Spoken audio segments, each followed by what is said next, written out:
আসসালামু আলাইকুম, নমস্কাৰ। আমি এনেকুৱা এজন মুখ্যমন্ত্ৰী আমাৰ অসমত দেখিছোঁ। আগত কেতিয়াও এনেকুৱা দেখা নাই। ইমান নীলাজ, বেচৰম, বেহায়া, নিৰ্লজ্জ, মিছলীয়া মুখ্যমন্ত্ৰী কেতিয়াও দেখা নাই। সেইজন মুখ্যমন্ত্ৰী কৈছে যে দুনিয়াৰ গৰু যে ধুবুৰীত কাটি কাটি মাৰি মাৰি খালে তাৰ কথাটো আলোচনা নহয়। আপোনালোকে গৰু খুটি 30টা গৰুৰ কথা পাতিছে, ধুবুৰীত যে 1450টা গৰু কুৰবানী হৈ গ'ল সেইটো কথাটো কোনেও পতা নাই।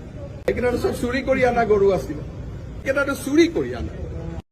কোনোবা ঠাইত কুৰবানীৰ গৰু চুৰ কৰি আনি কুৰবানী দিছে। সেইজন মুখ্যমন্ত্ৰীক আমি ক'ব বিচাৰো যে গৰু চুৰ কৰি আনি কুৰবানী নহয়, কুৰবানী হালাল পইচাৰে কুৰবানী হয়। কিছুমান নাচুক কথা সেই মিছলীয়া নীলাজ মুখ্যমন্ত্ৰীজনে কয়। সেইবোৰ দালাল এতিয়া ক'ত লুকাইছে? সেইবোৰ দালালসকলে চিঞৰ বাখৰ নকৰে কিয়? সেইবোৰ দালালসকলে এতিয়া নকয় কিয় যে কুৰবানী হালাল পইচাৰে হয়, কুৰবানী চুৰ কৰি গৰু আনি কুৰবানী নহয়? সেইবিলাক দালালে এতিয়া মাত নামাতে কিয়? প্ৰশ্ন সেই